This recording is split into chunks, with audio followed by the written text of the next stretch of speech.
हरे कृष्णा, राधे राधे। आप सभी का दिन शुभ और मंगलमय हो। आज के वीडियो में सुनिए श्रीमद् भागवत गीता का तीसरा अध्याय। भगवान विष्णु ने कहा, हे मेरी प्रिय लक्ष्मी, जनस्थान नगर में जड़ा नाम का एक ब्राह्मण रहता था जो कौशिक वंश में उत्पन्न हुआ था। उस ब्राह्मण ने शास्त्रों में वर्णित ब्राह्मण वर्ण के धार्मिक कार्यों को त्याग दिया और अनेक अधार्मिक कार्यों में लग गया। उसे जुआ खेलना, शराब पीना, शिकार करना और वेश्याओं के पास जाना बहुत प्रिय था। इस तरह उसने अपना धन बर्बाद कर दिया। वह व्यापारिक यात्रा पर उत्तरी देशों में गया। वहां रहते हुए उसने बहुत धन अर्जित किया और जनस्थान लौटने का निर्णय लिया। लंबी दूरी तय करने के बाद उसने स्वयं को बहुत निर्जन स्थान पर पाया। एक दिन जब सूर्य अस्त हो गया और चारों ओर अंधकार छा गया तो उसने एक वृक्ष के नीचे रात्रि में विश्राम करने का निर्णय लिया। विश्राम करते समय कुछ लुटेरे आए और उसे पीट पीट कर मार डाला और उसका धन चुरा लिया।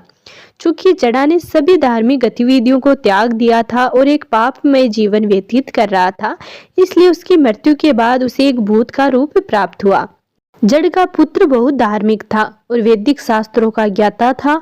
जब उसने देखा कि उसके पिता बहुत दिनों के बाद भी जनस्थान से नहीं लौटे हैं तो उसने जाकर उनकी खोज करने का निर्णय किया। कई दिनों तक वह अपने पिता की खोज में इधर उधर घूमता रहा और जो भी यात्री उससे मिलते उनसे अपने पिता के बारे में पूछता।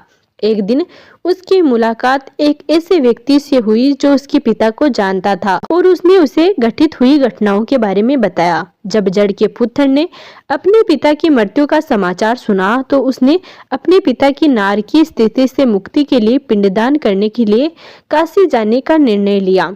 अपनी यात्रा के 9वें दिन वह उसी वृक्ष के नीचे विश्राम करने लगा जिसके नीचे उसके पिता की हत्या हुई थी।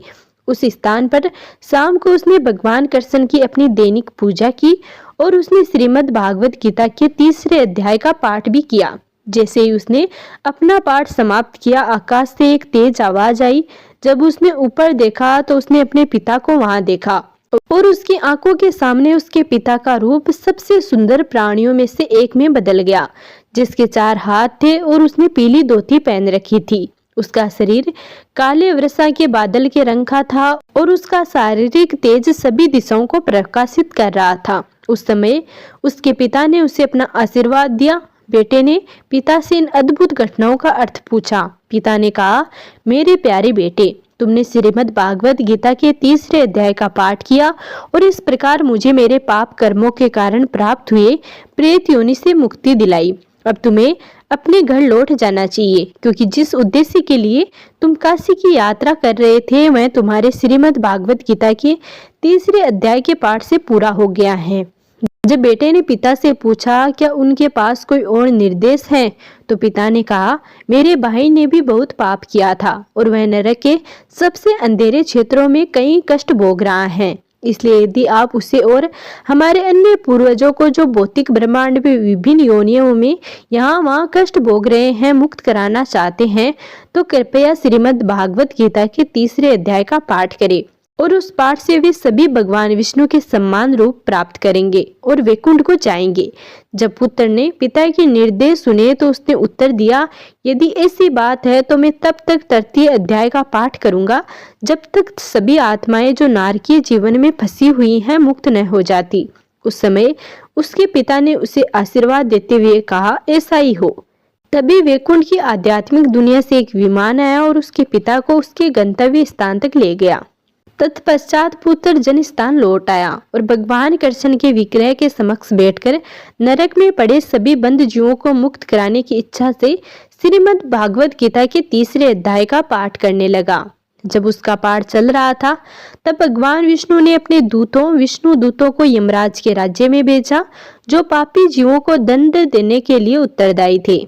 जब विष्णुदूत यमराज के समक्ष पहुंचे तो उन्होंने उन्हें बताया कि उनके पास भगवान विष्णु का संदेश है, जो क्षीर सागर में अंतशेष की सैया पर लेटे हुए हैं। उन्होंने उन्हें बताया है कि भगवान विष्णु उनके कल्याण के बारे में पूछ रहे हैं तथा उन्हें नरक में कष्ट भोग रहे सभी बंद जीवों को मुक्त कराने का आदेश भी दे रहे हैं।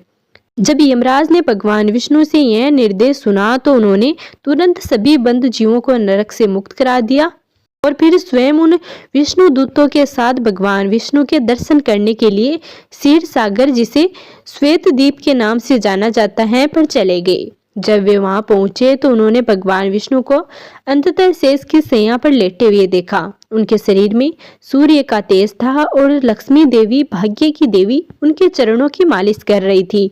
वे चारों ओर से ऋषियों, मुनियों और देवताओं से घिरे हुए थे, जिनमें भगवान इंद्र भी शामिल थे, जो सभी भगवान विष्णु की स्तुति गा रहे थे। भगवान ब्रह्मा भी उपस्थित थे, जो वेदों का पाठ कर रहे थे। यमराज ने भगवान विष्णु के सामने झुककर उन्हें प्रणाम किया और निम्नलिखित स्तुति की। मेरे प्रिय विष्णु, आप सभी बंद जीवों के शुभचिंतक हैं। आपकी महिमा की कोई सीमा नहीं है। आपसे ही वेद उत्पन्न हुए हैं। आप काल हैं और काल के क्रम में आप सभी चीजों का नाश कर देंगे। आप तीनों लोकों के कारण और पालन करता है। आप प्रत्येक के हृदय में परमात्मा है, जो उनके कार्यों का निर्देशन कर रहे हैं। आप पूरे ब्रह्मांड के गुरु हैं और सभी भक्तों के लक्ष्य हैं। हे कमल नयन, कृपया बार बार मेरा प्रणाम स्वीकार करें। आपकी महिमा अपार है। इस प्रकार यमराज ने हाथ जोड़कर भगवान विष्णु को प्रणाम किया। यमराज ने आगे कहा, आपके आदेश अनुसार मैंने सभी बंद जीवों को नरक से मुक्त कर दिया है। अतः कृपया मुझे बताइए कि अब आप मुझसे क्या कार्य करवाना चाहते हैं। भगवान विष्णु ने गड़गड़ाहट के समान गहरी और अमृत के समान मधुर वाणी में उत्तर दिया, मेरे प्रिय धर्मराज, आप सभी के लिए सम्मान है और मुझे आपको अपने कर्तव्यों के बारे में निर्देश देने की आवश्यकता नहीं है। कृपया मेरे पूर्ण आशीर्वाद के साथ अपने निवास पर लौटे और अपना कर्तव्य जारी रखें। उस समय भगवान विष्णु यमराज की दृष्टि से ओझल हो गए और यमराज अपने धाम को लौट गए। जब उस ब्राह्मण ने अपने सभी पूर्वजों और शेष बंद जीवों को नरक से सफलतापूर्वक मुक्त कर दिया, तो विष्णु दूत आए और उसे भगवान विष्णु के धाम ले गए, जहां वह अनंत काल तक भगवान के चरण कमलों की सेवा में संलग्न हो सका। तो ये था श्रीमद् भागवत गीता का तीसरा अध्याय। अगले वीडियो में जानेंगे श्रीमद् भागवत गीता के अगले अध्यायों के बारे में।